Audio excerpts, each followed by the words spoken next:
crédito fácil pode ser apontado como uma das causas do endividamento das pessoas, mas nessa relação de mercado, a pressão maior recai sobre o consumidor. O projeto em análise no Senado quer dividir responsabilidades. Acompanhe. Nós destacamos a importância, especialmente, do princípio do crédito responsável, já um princípio internacional, não é? Também constante na diretiva, que muda, o princípio principal que muda o paradigma nessas relações, no sentido de que o consumidor ele não é mais responsável sozinho pelo seu endividamento excessivo, não é? Há uma mensagem aí de que os fornecedores são sim responsáveis por avaliar previamente a capacidade de reembolso dos consumidores antes de ofertar crédito. E acreditamos que um dos grandes problemas que causam o superendividamento é certamente essa oferta banalizada do crédito. Nós vemos diuturnamente propagandas na televisão oferecendo crédito sem consulta ao SPC, Serasa, medida, graças a Deus, muito bem incluída no projeto de lei, que veda esse tipo de oferta e que nós louvamos a inclusão no projeto de lei, porque, infelizmente, nós sabemos que se trata de... Desculpem a palavra, mas eu vou ser bem sincera, senador, é uma agiotagem legalizada. Melhor seria, mais saudável seria esse tratamento preventivo.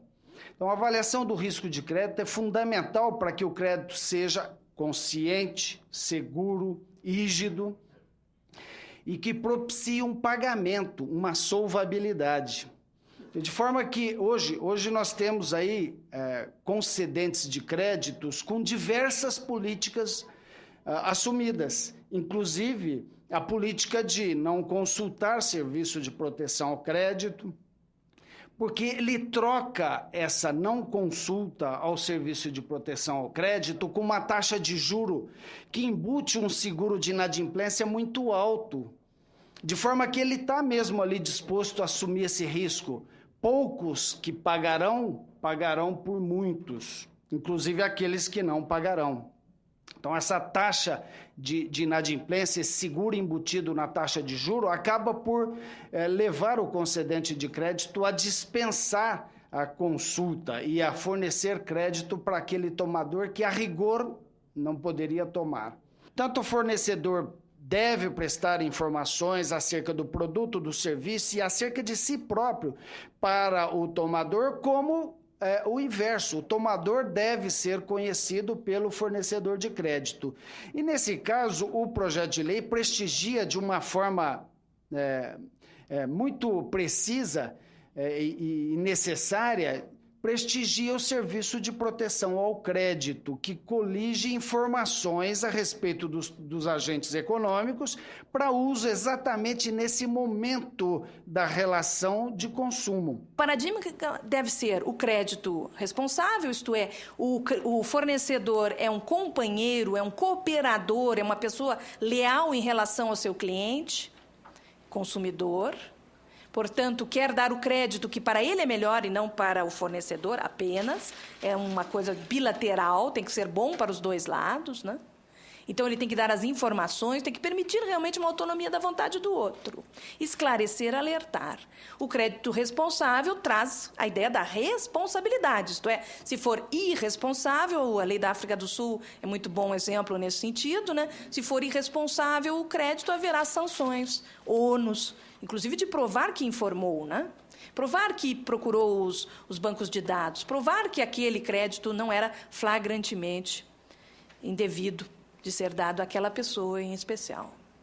Esse é um paradigma que muda, né? O crédito consignado hoje, da maneira como é oferecida pelos correspondentes bancários, e isso tem sido debatido exaustivamente com os bancos principalmente, ele se torna um grande fomentador da situação de superendividamento, da forma como ele acontece. O correspondente bancário que recebe o seu percentual por aquele negócio, ele seduz efetivamente o consumidor, inclusive para que o consumidor faça trocas de credores, e essas trocas de credores correspondem a um endividamento eterno. O consumidor não consegue parar de pagar, porque efetivamente ele vem sendo... O crédito ele é oferecido de uma forma muito sedutora. Nós sabemos que muitas pessoas, principalmente servidores públicos, principalmente aposentados,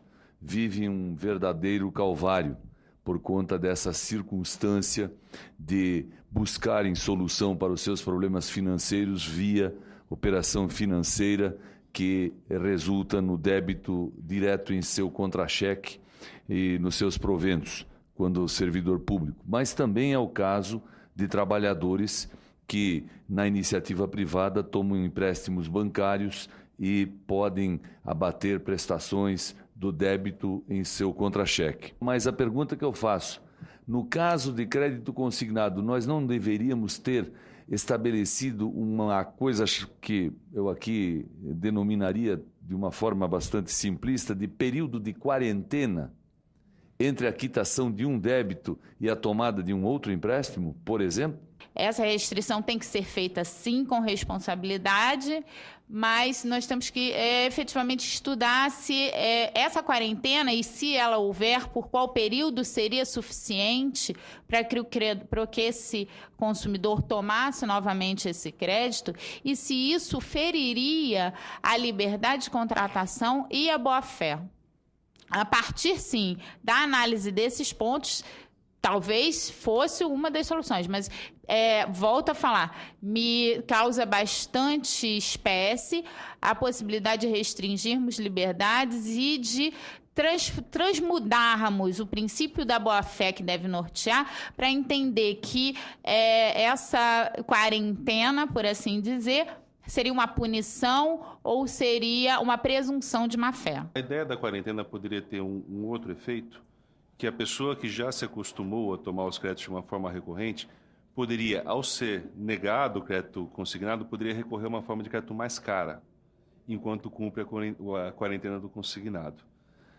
E eu estou bastante na linha da Defensoria Pública de que, muito possivelmente, o que a gente tem que ter aqui é uma evolução da prática comercial, da prática de venda e de oferta do crédito consignado, menos do que uma quarentena ou alguma coisa parecida com isso. Eu acho que os efeitos laterais não são, de imediato, 100% previsíveis. O projeto de lei 283 traz uma certa regulamentação light da publicidade, dizendo que algumas práticas não devem ser realizadas e algumas cláusulas contratuais não devem ser incluídas, justamente para não dar a ideia que o crédito é algo, vamos dizer assim, sem riscos.